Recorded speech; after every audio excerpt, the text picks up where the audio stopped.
ओम श्री गणेशाय नमः। अथ श्री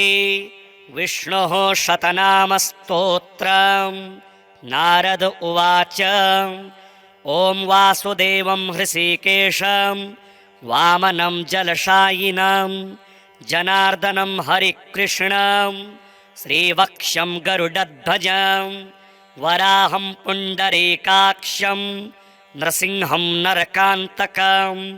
अव्यक्तं शाश्वतं विष्णुम् अनन्तमजमव्ययं नारायणं गदाध्यक्षं गोविन्दं कीर्तिभाजनं गोवर्धनोद्धरं देवं भूधरं भुवनेश्वरं वेत्तारं यज्ञपुरुषं यज्ञेशं यज्ञवाहकं चक्रपाणिं गदापाणिं शङ्खपाणिं नरोत्तमं वैकुण्ठं दुष्टदमनं भूगर्भं पीतवाससं त्रिविक्रमं त्रिकालज्ञं त्रिमूर्तिं नन्दिकेश्वरं रामं रामं हयग्रीवं भीमं रौद्रं भवोद्भवं श्रीपतिं श्रीधरं श्रीशं मङ्गलं मङ्गलायुधं दामोदरं दमोपेतं केशवं केशिसूदनं वरेण्यं वरदं विष्णुम् आनन्दं वसुदेवजं हिरण्यरेतसं दीप्तं पुराणं पुरुषोत्तमं सकलं निष्कलं शुद्धं निर्गुणं गुणशाश्वतं हिरण्यतनुसङ्काशं सूर्यायुतसमप्रभं मेघश्यामं चतुर्बाहुं कुशलं कमलेक्षणं ज्योतिरूपमरूपं च स्वरूपं रूपसंस्थितं सर्वज्ञं सर्वरूपस्थं सर्वेशं सर्वतोमुखं ज्ञानं कूटस्थमचलं ज्ञानदं परमं प्रभुं योगीशं योगनिष्णातं योगिनं योगरूपिणम् ईश्वरं सर्वभूतानां वन्दे भूतमयं प्रभुम् इति नाम शतं दिव्यं वैष्णवं खलु पापहं व्यासेन कथितं पूर्वं सर्वपापप्रणाशनं यः पठेत् प्रातरुत्थाय स भवेद् वैष्णवो नरः सर्वपापविशुद्धात्मा विष्णुसायुज्यमाप्नुयात् चान्द्रायणसहस्राणि कन्यादानशतानि च गवां लक्षसहस्राणि मुक्तिभागे भवेन्नरः अश्वमेधायुतं पुण्यं फलं प्राप्नोति मानवः। नारद उवाच। ॐ वासुदेवं हृषीकेशं वामनं जलशायिनं जनार्दनं हरिकृष्णं श्रीवक्ष्यं गरुडध्वजं वराहं पुण्डरीकाक्षं नृसिंहं नरकान्तकम् अव्यक्तं शाश्वतं विष्णुम् अनन्तमजमव्ययं नारायणं गदाध्यक्षं गोविन्दं कीर्तिभाजनं गोवर्धनोद्धरं देवं भूधरं भुवनेश्वरं वेत्तारं यज्ञपुरुषं यज्ञेशं यज्ञवाहकं चक्रपाणिं गदापाणिं शङ्खपाणिं नरोत्तमं वैकुण्ठं दुष्टदमनं भूगर्भं पीतवाससं त्रिविक्रमं त्रिकालज्ञं त्रिमूर्तिं नन्दिकेश्वरं रामं रामं हयग्रीवं भीमं रौद्रं भवोद्भवं श्रीपतिं श्रीधरं श्रीशं मङ्गलं मङ्गलायुधं दामोदरं दमोपेतं केशवं केशिसूदनं वरेण्यं वरदं विष्णुम् आनन्दं वसुदेवजं हिरण्यरेतसं दीप्तं पुराणं पुरुषोत्तमं सकलं निष्कलं शुद्धं निर्गुणं गुणशाश्वतं हिरण्यतनुसङ्काशं सूर्यायुतसमप्रभं मेघश्यामं चतुर्बाहुं कुशलं कमलेक्षणं ज्योतिरूपमरूपं च स्वरूपं रूपसंस्थितं सर्वज्ञं सर्वरूपस्थं सर्वेशं सर्वतोमुखं ज्ञानं कूटस्थमचलं ज्ञानदं परमं प्रभुं योगीशं योगनिष्णातं योगिनं योगरूपिणम् ईश्वरं सर्वभूतानां वन्दे भूतमयं प्रभुम् इति नाम शतं दिव्यं वैष्णवं खलु पापहं व्यासेन कथितं पूर्वं सर्वपापप्रणाशनं यः पठेत् प्रातरुत्थाय स भवेद् वैष्णवो नरः सर्वपापविशुद्धात्मा विष्णुसायुज्यमाप्नुयात् चान्द्रायणसहस्राणि कन्यादानशतानि च गवां लक्षसहस्राणि मुक्तिभागे भवेन्नरः अश्वमेधायुतं पुण्यं फलं प्राप्नोति मानवः। नारद उवाच ॐ वासुदेवं हृषीकेशं वामनं जलशायिनं जनार्दनं हरिकृष्णं श्रीवक्ष्यं गरुडध्वजं वराहं पुण्डरीकाक्षं नृसिंहं नरकान्तकम् अव्यक्तं शाश्वतं विष्णुम् अनन्तमजमव्ययं नारायणं गदाध्यक्षं गोविन्दं कीर्तिभाजनं गोवर्धनोद्धरं देवं भूधरं भुवनेश्वरं वेत्तारं यज्ञपुरुषं यज्ञेशं यज्ञवाहकं चक्रपाणिं गदापाणिं शङ्खपाणिं नरोत्तमं वैकुण्ठं दुष्टदमनं भूगर्भं पीतवाससं त्रिविक्रमं त्रिकालज्ञं त्रिमूर्तिं नन्दिकेश्वरं रामं रामं हयग्रीवं भीमं रौद्रं भवोद्भवं श्रीपतिं श्रीधरं श्रीशं मङ्गलं मङ्गलायुधं दामोदरं दमोपेतं केशवं केशिसूदनं वरेण्यं वरदं विष्णुम् आनन्दं वसुदेवजं हिरण्यरेतसं दीप्तं पुराणं पुरुषोत्तमं सकलं निष्कलं शुद्धं निर्गुणं गुणशाश्वतं हिरण्यतनुसङ्काशं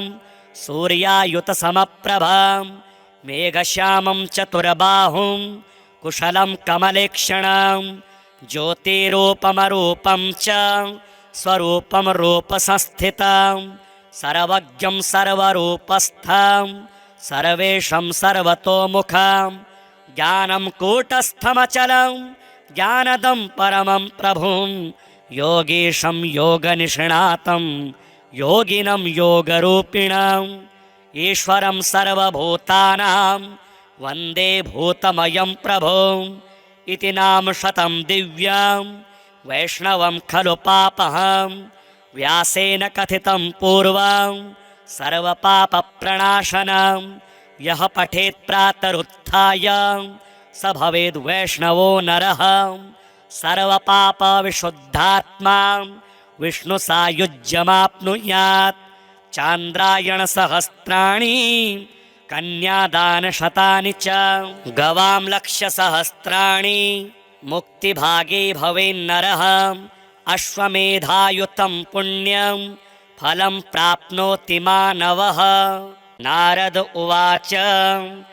ॐ वासुदेवं हृषीकेशं वामनं जलशायिनं जनार्दनं हरिकृष्णं श्रीवक्ष्यं गरुडध्वजं वराहं पुण्डरीकाक्षं नृसिंहं नरकान्तकम् अव्यक्तं शाश्वतं विष्णुम् अनन्तमजमव्ययं नारायणं गदाध्यक्षं गोविन्दं कीर्तिभाजनं गोवर्धनोद्धरं देवं भूधरं भुवनेश्वरं वेत्तारं यज्ञपुरुषं यज्ञेशं यज्ञवाहकं चक्रपाणिं गदापाणिं शङ्खपाणिं नरोत्तमं वैकुण्ठं दुष्टदमनं भूगर्भं पीतवाससं त्रिविक्रमं त्रिकालज्ञं त्रिमूर्तिं नन्दिकेश्वरं रामं रामं हयग्रीवं भीमं रौद्रं भवोद्भवं श्रीपतिं श्रीधरं श्रीशं मङ्गलं मङ्गलायुधं दामोदरं दमोपेतं केशवं केशिसूदनं वरेण्यं वरदं विष्णुम् आनन्दं वसुदेवजं हिरण्यरेतसं दीप्तं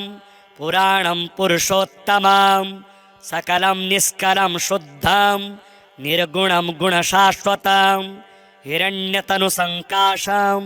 सूर्यायुतसमप्रभं मेघश्यामं चतुर्बाहुं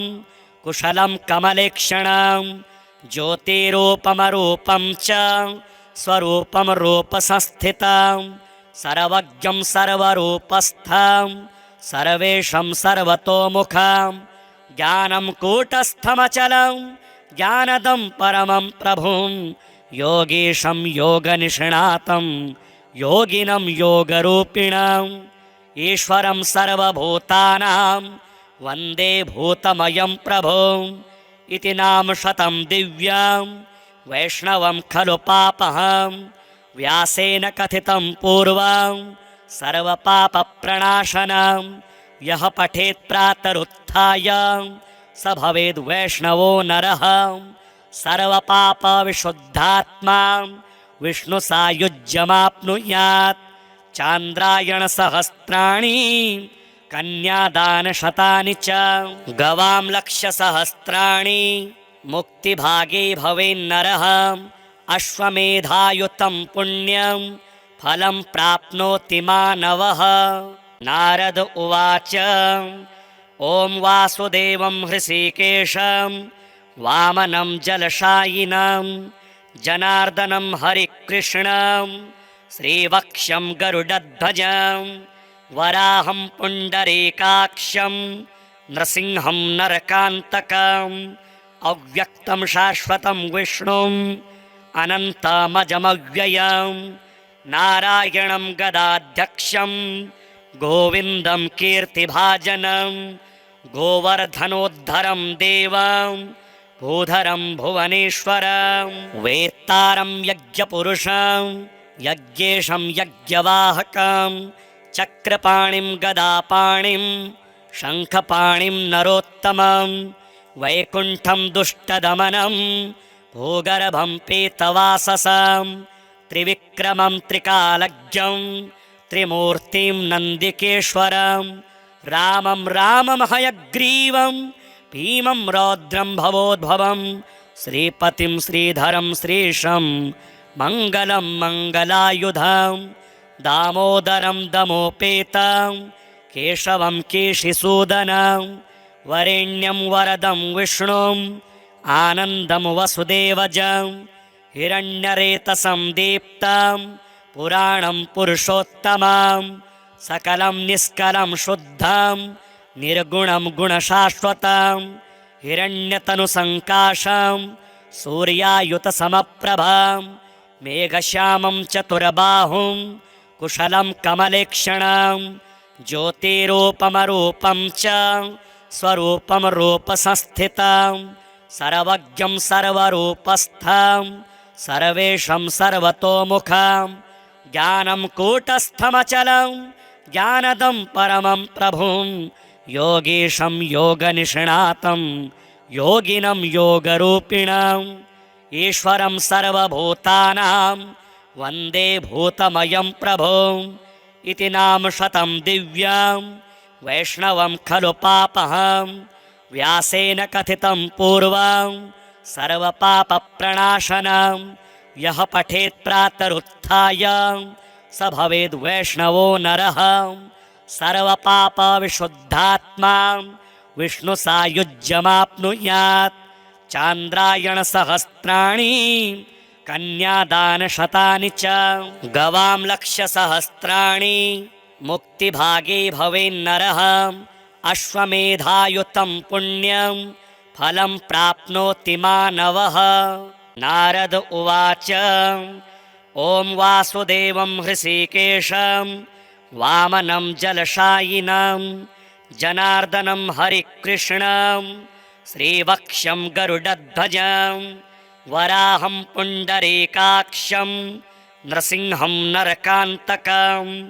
अव्यक्तं शाश्वतं विष्णुम् अनन्तमजमव्ययं नारायणं गदाध्यक्षं गोविन्दं कीर्तिभाजनं गोवर्धनोद्धरं देवं भूधरं भुवनेश्वरं वेत्तारं यज्ञपुरुषं यज्ञेशं यज्ञवाहकं चक्रपाणिं गदापाणिं शङ्खपाणिं नरोत्तमं वैकुण्ठं दुष्टदमनं भूगर्भं पीतवाससं त्रिविक्रमं त्रिकालज्ञं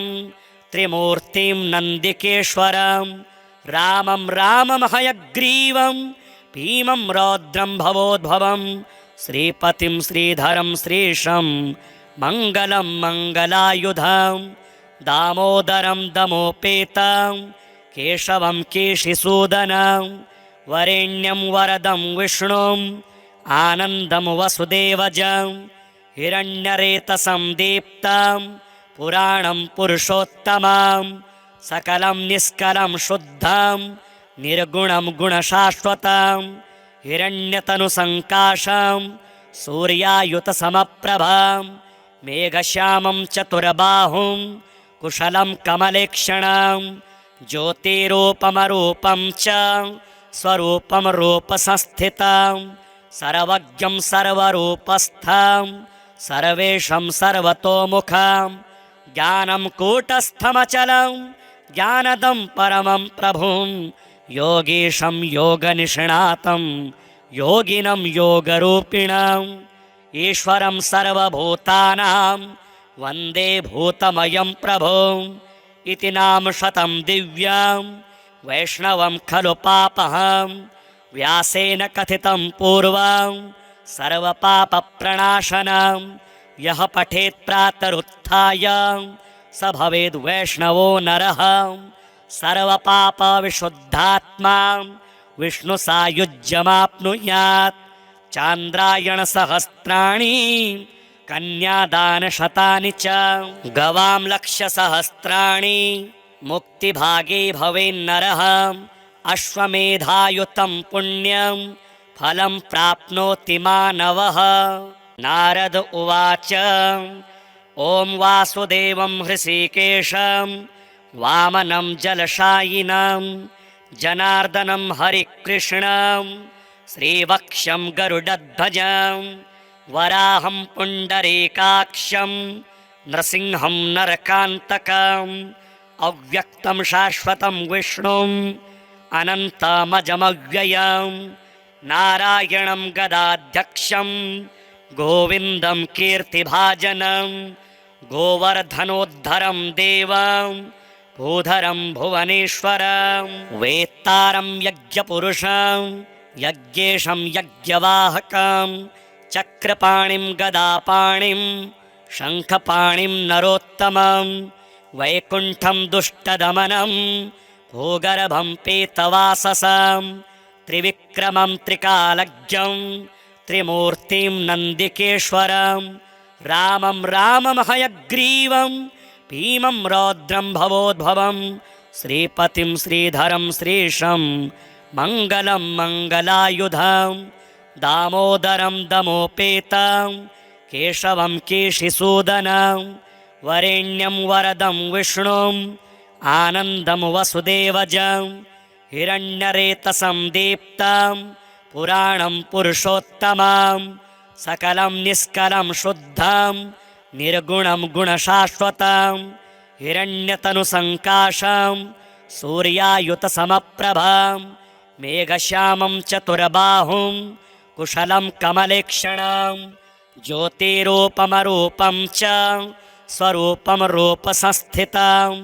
सर्वज्ञं सर्वरूपस्थं सर्वेशं सर्वतोमुखं ज्ञानं कूटस्थमचलं ज्ञानदं परमं प्रभुं योगीशं योगनिष्णातं योगिनं योगरूपिणम् ईश्वरं सर्वभूतानां वन्दे भूतमयं प्रभुम् इति नाम शतं दिव्यं वैष्णवं खलु पापहं व्यासेन कथितं पूर्वं सर्वपापप्रणाशनं यः पठेत् प्रातरुत्थाय स भवेद् वैष्णवो नरः सर्वपापविशुद्धात्मा विष्णुसायुज्यमाप्नुयात् चान्द्रायणसहस्राणि कन्यादानशतानि च गवां लक्षसहस्राणि मुक्तिभागे भवेन्नरः अश्वमेधायुतं पुण्यं फलं प्राप्नोति मानवः। नारद उवाच ॐ वासुदेवं हृषीकेशं वामनं जलशायिनं जनार्दनं हरिकृष्णं श्रीवक्षं गरुडध्वजं वराहं पुण्डरीकाक्षं नृसिंहं नरकान्तकम् अव्यक्तं शाश्वतं विष्णुम् अनन्तमजमव्ययं नारायणं गदाध्यक्षं गोविन्दं कीर्तिभाजनं गोवर्धनोद्धरं देवं भूधरं भुवनेश्वरं वेत्तारं यज्ञपुरुषं यज्ञेशं यज्ञवाहकं चक्रपाणिं गदापाणिं शङ्खपाणिं नरोत्तमं वैकुण्ठं दुष्टदमनं भूगर्भं पीतवाससं त्रिविक्रमं त्रिकालज्ञं त्रिमूर्तिं नन्दिकेश्वरं रामं रामं हयग्रीवं भीमं रौद्रं भवोद्भवं श्रीपतिं श्रीधरं श्रीशं मङ्गलं मङ्गलायुधं दामोदरं दमोपेतं केशवं केशिसूदनं वरेण्यं वरदं विष्णुम् आनन्दं वसुदेवजं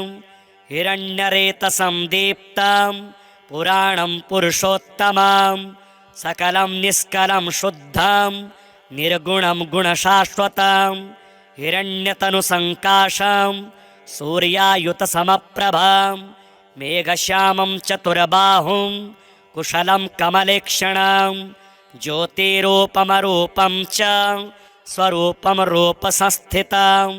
सर्वज्ञं सर्वरूपस्थं सर्वेशं सर्वतोमुखं ज्ञानं कूटस्थमचलं ज्ञानदं परमं प्रभुं योगीशं योगनिष्णातं योगिनं योगरूपिणम् ईश्वरं सर्वभूतानां वन्दे भूतमयं प्रभुम् इति नाम शतं दिव्यं वैष्णवं खलु पापहं व्यासेन कथितं पूर्वं सर्वपापप्रणाशनं यः पठेत् प्रातरुत्थाय स भवेद् वैष्णवो नरः सर्वपापविशुद्धात्मा विष्णुसायुज्यमाप्नुयात् चान्द्रायणसहस्राणि कन्यादानशतानि च गवां लक्षसहस्राणि मुक्तिभागे भवेन्नरः अश्वमेधायुतं पुण्यं फलं प्राप्नोति मानवः। नारद उवाच ॐ वासुदेवं हृषीकेशं वामनं जलशायिनं जनार्दनं हरिकृष्णं श्रीवक्षं गरुडध्वजं वराहं पुण्डरीकाक्षं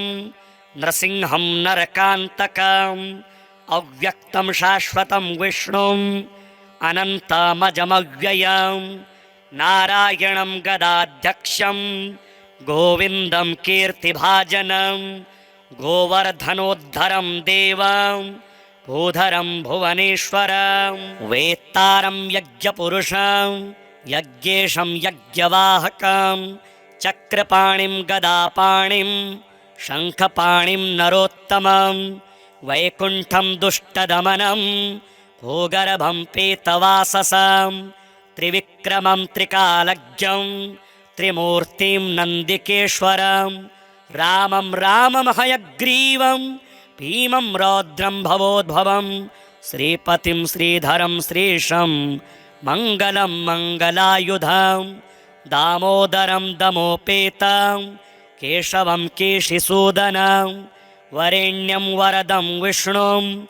आनन्दं वसुदेवजं हिरण्यरेतसं दीप्तं पुराणं पुरुषोत्तमं सकलं निष्कलं शुद्धं निर्गुणं गुणशाश्वतं हिरण्यतनुसङ्काशं सूर्यायुतसमप्रभं मेघश्यामं चतुर्बाहुं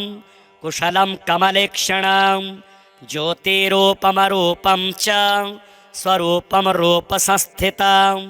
सर्वज्ञं सर्वरूपस्थं सर्वेशं सर्वतोमुखं ज्ञानं कूटस्थमचलं ज्ञानदं परमं प्रभुं योगीशं योगनिष्णातं योगिनं योगरूपिणम् ईश्वरं सर्वभूतानां वन्दे भूतमयं प्रभुं इति नाम शतं दिव्यं वैष्णवं खलु पापहं व्यासेन कथितं पूर्वं सर्वपापप्रणाशनं यः पठेत् प्रातरुत्थाय स भवेद् वैष्णवो नरः सर्वपापविशुद्धात्मा विष्णुसायुज्यमाप्नुयात् चान्द्रायणसहस्राणि कन्यादानशतानि च गवां लक्षसहस्राणि मुक्तिभागे भवेन्नरः अश्वमेधायुतं पुण्यं फलं प्राप्नोति मानवः। नारद उवाच ॐ वासुदेवं हृषीकेशं वामनं जलशायिनं जनार्दनं हरिकृष्णं श्रीवक्ष्यं गरुडध्वजं वराहं पुण्डरीकाक्षं नृसिंहं नरकान्तकम् अव्यक्तं शाश्वतं विष्णुम् अनन्तमजमव्ययं नारायणं गदाध्यक्षं गोविन्दं कीर्तिभाजनं गोवर्धनोद्धरं देवं भूधरं भुवनेश्वरं वेत्तारं यज्ञपुरुषं यज्ञेशं यज्ञवाहकं चक्रपाणिं गदापाणिं शङ्खपाणिं नरोत्तमं वैकुण्ठं दुष्टदमनं भूगर्भं पीतवाससं त्रिविक्रमं त्रिकालज्ञं त्रिमूर्तिं नन्दिकेश्वरं रामं राममहयग्रीवं भीमं रौद्रं भवोद्भवं श्रीपतिं श्रीधरं श्रीशं मङ्गलं मङ्गलायुधं दामोदरं दमोपेतं केशवं केशिसूदनं वरेण्यं वरदं विष्णुम् आनन्दं वसुदेवजं हिरण्यरेतसं दीप्तं पुराणं पुरुषोत्तमं सकलं निष्कलं शुद्धं निर्गुणं गुणशाश्वतं हिरण्यतनुसङ्काशं सूर्यायुतसमप्रभं मेघश्यामं चतुर्बाहुं कुशलं कमलेक्षणं ज्योतिरूपमरूपं च स्वरूपं रूपसंस्थितं सर्वज्ञं सर्वरूपस्थं सर्वेशं सर्वतोमुखं ज्ञानं कूटस्थमचलं ज्ञानदं परमं प्रभुं योगीशं योगनिष्णातं योगिनं योगरूपिणम् ईश्वरं सर्वभूतानां वन्दे भूतमयं प्रभुं इति नाम शतं दिव्यं वैष्णवं खलु पापहं व्यासेन कथितं पूर्वं सर्वपापप्रणाशनं यः पठेत् प्रातरुत्थाय स भवेद् वैष्णवो नरः सर्वपापविशुद्धात्मा विष्णुसायुज्यमाप्नुयात् चान्द्रायणसहस्राणि कन्यादानशतानि च गवां लक्षसहस्राणि मुक्तिभागे भवेन्नरः अश्वमेधायुतं पुण्यं फलं प्राप्नोति मानवः। नारद उवाच ॐ वासुदेवं हृषीकेशं वामनं जलशायिनं जनार्दनं हरिकृष्णं श्रीवक्ष्यं गरुडध्वजं वराहं पुण्डरीकाक्षं नृसिंहं नरकान्तकम् अव्यक्तं शाश्वतं विष्णुम् अनन्तमजमव्ययं नारायणं गदाध्यक्षं गोविन्दं कीर्तिभाजनं गोवर्धनोद्धरं देवं भूधरं भुवनेश्वरं वेत्तारं यज्ञपुरुषं यज्ञेशं यज्ञवाहकं चक्रपाणिं गदापाणिं शङ्खपाणिं नरोत्तमं वैकुण्ठं दुष्टदमनं भूगर्भं पीतवाससं त्रिविक्रमं त्रिकालज्ञं त्रिमूर्तिं नन्दिकेश्वरं रामं रामं हयग्रीवं भीमं रौद्रं भवोद्भवं श्रीपतिं श्रीधरं श्रीशं मङ्गलं मङ्गलायुधं दामोदरं दमोपेतं केशवं केशिसूदनं वरेण्यं वरदं विष्णुम् आनन्दं वसुदेवजं हिरण्यरेतसं दीप्तं पुराणं पुरुषोत्तमं सकलं निष्कलं शुद्धं निर्गुणं गुणशाश्वतं हिरण्यतनुसङ्काशं सूर्यायुतसमप्रभं मेघश्यामं चतुर्बाहुं कुशलं कमलेक्षणं ज्योतिरूपमरूपं च स्वरूपं रूपसंस्थितं सर्वज्ञं सर्वरूपस्थं सर्वेशं सर्वतोमुखं ज्ञानं कूटस्थमचलं ज्ञानदं परमं प्रभुं योगीशं योगनिष्णातं योगिनं योगरूपिणम् ईश्वरं सर्वभूतानां वन्दे भूतमयं प्रभुम् इति नाम शतं दिव्यं वैष्णवं खलु पापहं व्यासेन कथितं पूर्वं सर्वपापप्रणाशनं यः पठेत् प्रातरुत्थाय स भवेद् वैष्णवो नरः सर्वपापविशुद्धात्मा विष्णुसायुज्यमाप्नुयात् चान्द्रायणसहस्राणि कन्यादानशतानि च गवां लक्षसहस्राणि मुक्तिभागे भवेन्नरः अश्वमेधायुतं पुण्यं फलं प्राप्नोति मानवः। नारद उवाच ॐ वासुदेवं हृषीकेशं वामनं जलशायिनं जनार्दनं हरिकृष्णं श्रीवक्ष्यं गरुडध्वजं वराहं पुण्डरीकाक्षं नृसिंहं नरकान्तकम् अव्यक्तं शाश्वतं विष्णुम् अनन्तमजमव्ययं नारायणं गदाध्यक्षं गोविन्दं कीर्तिभाजनं गोवर्धनोद्धरं देवं भूधरं भुवनेश्वरं वेत्तारं यज्ञपुरुषं यज्ञेशं यज्ञवाहकं चक्रपाणिं गदापाणिं शङ्खपाणिं नरोत्तमं वैकुण्ठं दुष्टदमनं भूगर्भं पीतवाससं त्रिविक्रमं त्रिकालज्ञं त्रिमूर्तिं नन्दिकेश्वरं रामं रामं हयग्रीवं भीमं रौद्रं भवोद्भवं श्रीपतिं श्रीधरं श्रीशं मङ्गलं मङ्गलायुधं दामोदरं दमोपेतं केशवं केशिसूदनं वरेण्यं वरदं विष्णुम् आनन्दं वसुदेवजं हिरण्यरेतसं दीप्तं पुराणं पुरुषोत्तमं सकलं निष्कलं शुद्धं निर्गुणं गुणशाश्वतं हिरण्यतनुसङ्काशं सूर्यायुतसमप्रभं मेघश्यामं चतुर्बाहुं कुशलं कमलेक्षणं ज्योतिरूपमरूपं च स्वरूपं रूपसंस्थितं सर्वज्ञं सर्वरूपस्थं सर्वेशं सर्वतोमुखं ज्ञानं कूटस्थमचलं ज्ञानदं परमं प्रभुं योगीशं योगनिष्णातं योगिनं योगरूपिणम् ईश्वरं सर्वभूतानां वन्दे भूतमयं प्रभुम् इति नाम शतं दिव्यं वैष्णवं खलु पापहं व्यासेन कथितं पूर्वं सर्वपापप्रणाशनं यः पठेत् प्रातरुत्थाय स भवेद् वैष्णवो नरः सर्वपापविशुद्धात्मा विष्णुसायुज्यमाप्नुयात् चान्द्रायणसहस्राणि कन्यादानशतानि च गवां लक्षसहस्राणि मुक्तिभागे भवेन्नरः अश्वमेधायुतं पुण्यं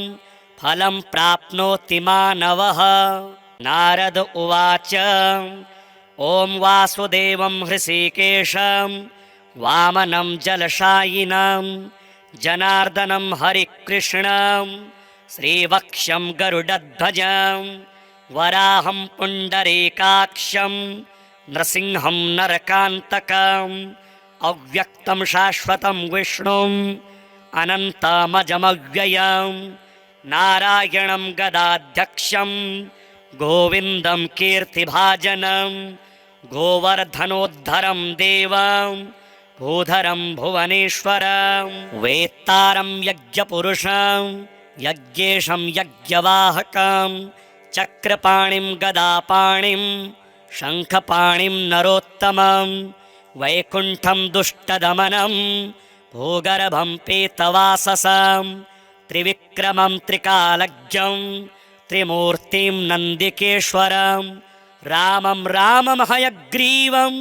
भीमं रौद्रं भवोद्भवं श्रीपतिं श्रीधरं श्रीशं मङ्गलं मङ्गलायुधं दामोदरं दमोपेतं केशवं केशिसूदनं वरेण्यं वरदं विष्णुं आनन्दं वसुदेवजं हिरण्यरेतसं दीप्तं पुराणं पुरुषोत्तमं सकलं निष्कलं शुद्धं निर्गुणं गुणशाश्वतं हिरण्यतनुसङ्काशं सूर्यायुतसमप्रभं मेघश्यामं चतुर्बाहुं कुशलं कमलेक्षणं ज्योतिरूपमरूपं च स्वरूपं रूपसंस्थितं सर्वज्ञं सर्वरूपस्थं सर्वेशं सर्वतोमुखं ज्ञानं कूटस्थमचलं ज्ञानदं परमं प्रभुं योगीशं योगनिष्णातं योगिनं योगरूपिणम् ईश्वरं सर्वभूतानां वन्दे भूतमयं प्रभुम् इति नाम शतं दिव्यं वैष्णवं खलु पापहं व्यासेन कथितं पूर्वं सर्वपापप्रणाशनं यः पठेत् प्रातरुत्थाय स भवेद् वैष्णवो नरः सर्वपापविशुद्धात्मा विष्णुसायुज्यमाप्नुयात् चान्द्रायणसहस्राणि कन्यादानशतानि च गवां लक्षसहस्राणि मुक्तिभागे भवेन्नरः अश्वमेधायुतं पुण्यं फलं प्राप्नोति मानवः। नारद उवाच ॐ वासुदेवं हृषीकेशं वामनं जलशायिनं जनार्दनं हरिकृष्णं श्रीवक्ष्यं गरुडध्वजं वराहं पुण्डरीकाक्षं नृसिंहं नरकान्तकम् अव्यक्तं शाश्वतं विष्णुम् अनन्तमजमव्ययं नारायणं गदाध्यक्षं गोविन्दं कीर्तिभाजनं गोवर्धनोद्धरं देवं भूधरं भुवनेश्वरं वेत्तारं यज्ञपुरुषं यज्ञेशं यज्ञवाहकं चक्रपाणिं गदापाणिं शङ्खपाणिं नरोत्तमं वैकुण्ठं दुष्टदमनं भूगर्भं पीतवाससं त्रिविक्रमं त्रिकालज्ञं त्रिमूर्तिं नन्दिकेश्वरं रामं रामं हयग्रीवं भीमं रौद्रं भवोद्भवं श्रीपतिं श्रीधरं श्रीशं मङ्गलं मङ्गलायुधं दामोदरं दमोपेतं केशवं केशिसूदनं वरेण्यं वरदं विष्णुम् आनन्दं वसुदेवजं हिरण्यरेतसं दीप्तं पुराणं पुरुषोत्तमं सकलं निष्कलं शुद्धं निर्गुणं गुणशाश्वतं हिरण्यतनुसङ्काशं सूर्यायुतसमप्रभं मेघश्यामं चतुर्बाहुं कुशलं कमलेक्षणं ज्योतिरूपमरूपं च स्वरूपं रूपसंस्थितं सर्वज्ञं सर्वरूपस्थं सर्वेशं सर्वतोमुखं ज्ञानं कूटस्थमचलं ज्ञानदं परमं प्रभुं योगीशं योगनिष्णातं योगिनं योगरूपिणम् ईश्वरं सर्वभूतानां वन्दे भूतमयं प्रभुम् इति नाम शतं दिव्यं वैष्णवं खलु पापहं व्यासेन कथितं पूर्वं सर्वपापप्रणाशनं यः पठेत् प्रातरुत्थाय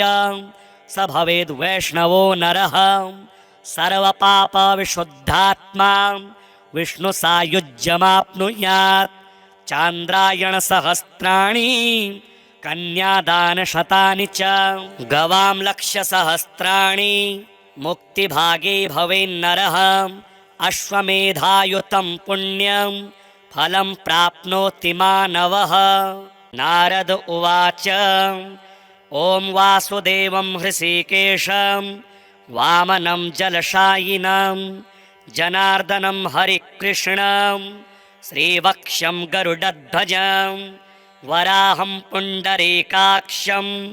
नृसिंहं नरकान्तकम् अव्यक्तं शाश्वतं विष्णुम् अनन्तमजमव्ययं नारायणं गदाध्यक्षं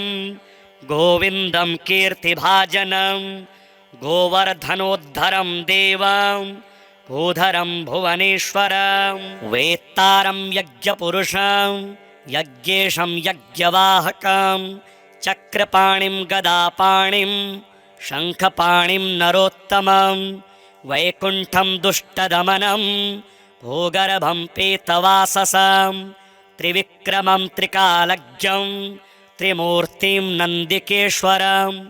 रामं रामं हयग्रीवं भीमं रौद्रं भवोद्भवं श्रीपतिं श्रीधरं श्रीशं मङ्गलं मङ्गलायुधं दामोदरं दमोपेतं केशवं केशिसूदनं वरेण्यं वरदं विष्णुम् आनन्दं वसुदेवजं हिरण्यरेतसं दीप्तं पुराणं पुरुषोत्तमं सकलं निष्कलं शुद्धं निर्गुणं गुणशाश्वतं हिरण्यतनुसङ्काशं सूर्यायुतसमप्रभं मेघश्यामं चतुर्बाहुं कुशलं कमलेक्षणं ज्योतिरूपमरूपं च स्वरूपं रूपसंस्थितं सर्वज्ञं सर्वरूपस्थं सर्वेशं सर्वतोमुखं ज्ञानं कूटस्थमचलं ज्ञानदं परमं प्रभुं योगीशं योगनिष्णातं योगिनं योगरूपिणम् ईश्वरं सर्वभूतानां वन्दे भूतमयं प्रभुम् इति नाम शतं दिव्यं वैष्णवं खलु पापहं व्यासेन कथितं पूर्वं सर्वपापप्रणाशनं यः पठेत् प्रातरुत्थाय स भवेद् वैष्णवो नरः सर्वपापविशुद्धात्मा विष्णुसायुज्यमाप्नुयात् चान्द्रायणसहस्राणि कन्यादानशतानि च गवां लक्षसहस्राणि मुक्तिभागे भवेन्नरः अश्वमेधायुतं पुण्यं फलं प्राप्नोति मानवः। नारद उवाच ॐ वासुदेवं हृषीकेशं वामनं जलशायिनं जनार्दनं हरिकृष्णं श्रीवक्ष्यं गरुडध्वजं वराहं पुण्डरीकाक्षं नृसिंहं नरकान्तकम् अव्यक्तं शाश्वतं विष्णुम् अनन्तमजमव्ययं नारायणं गदाध्यक्षं गोविन्दं कीर्तिभाजनं गोवर्धनोद्धरं देवं भूधरं भुवनेश्वरं वेत्तारं यज्ञपुरुषं यज्ञेशं यज्ञवाहकं चक्रपाणिं गदापाणिं शङ्खपाणिं नरोत्तमं वैकुण्ठं दुष्टदमनं भूगर्भं पीतवाससं त्रिविक्रमं त्रिकालज्ञं त्रिमूर्तिं नन्दिकेश्वरं रामं रामं हयग्रीवं भीमं रौद्रं भवोद्भवं श्रीपतिं श्रीधरं श्रीशं मङ्गलं मङ्गलायुधं दामोदरं दमोपेतं केशवं केशिसूदनं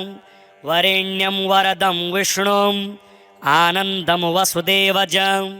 हिरण्यरेतसं दीप्तं पुराणं पुरुषोत्तमं सकलं निष्कलं शुद्धं निर्गुणं गुणशाश्वतं हिरण्यतनुसङ्काशं सूर्यायुतसमप्रभां मेघश्यामं चतुर्बाहुं कुशलं कमलेक्षणं ज्योतिरूपमरूपं च स्वरूपं रूपसंस्थितं सर्वज्ञं सर्वरूपस्थं सर्वेशं सर्वतोमुखं ज्ञानं कूटस्थमचलं ज्ञानदं परमं प्रभुं योगीशं योगनिष्णातं योगिनं योगरूपिणम् ईश्वरं सर्वभूतानां वन्दे भूतमयं प्रभुं इति नाम शतं दिव्यं वैष्णवं खलु पापहं व्यासेन कथितं पूर्वं सर्वपापप्रणाशनं यः पठेत् प्रातरुत्थाय स भवेद् वैष्णवो नरः सर्वपापविशुद्धात्मा विष्णुसायुज्यमाप्नुयात् चान्द्रायणसहस्राणि कन्यादानशतानि च गवां लक्षसहस्राणि मुक्तिभागे भवेन्नरः अश्वमेधायुतं पुण्यं फलं प्राप्नोति मानवः। नारद उवाच ॐ वासुदेवं हृषीकेशं वामनं जलशायिनं जनार्दनं हरिकृष्णं श्रीवक्ष्यं गरुडध्वजं वराहं पुण्डरीकाक्षं नृसिंहं नरकान्तकम् अव्यक्तं शाश्वतं विष्णुम् अनन्तमजमव्ययं नारायणं गदाध्यक्षं गोविन्दं कीर्तिभाजनं गोवर्धनोद्धरं देवं भूधरं भुवनेश्वरं वेत्तारं यज्ञपुरुषं यज्ञेशं यज्ञवाहकं चक्रपाणिं गदापाणिं शङ्खपाणिं नरोत्तमं वैकुण्ठं दुष्टदमनं भूगर्भं पीतवाससं त्रिविक्रमं त्रिकालज्ञं त्रिमूर्तिं नन्दिकेश्वरं रामं रामं हयग्रीवं भीमं रौद्रं भवोद्भवं श्रीपतिं श्रीधरं श्रीशं मङ्गलं मङ्गलायुधं दामोदरं दमोपेतं केशवं केशिसूदनं वरेण्यं वरदं विष्णुम् आनन्दं वसुदेवजं हिरण्यरेतसं दीप्तं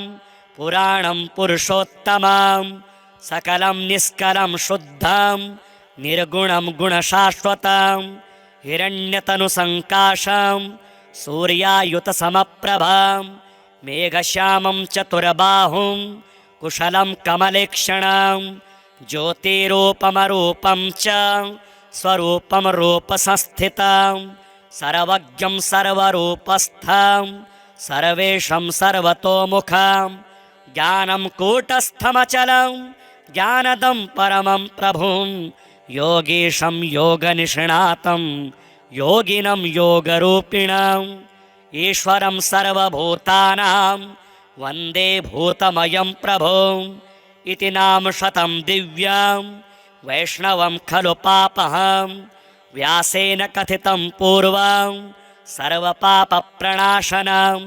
यः पठेत् प्रातरुत्थाय स भवेद् वैष्णवो नरः सर्वपापविशुद्धात्मा विष्णुसायुज्यमाप्नुयात् चान्द्रायणसहस्राणि कन्यादानशतानि च गवां लक्षसहस्राणि मुक्तिभागे भवेन्नरः अश्वमेधायुतं पुण्यं फलं प्राप्नोति मानवः।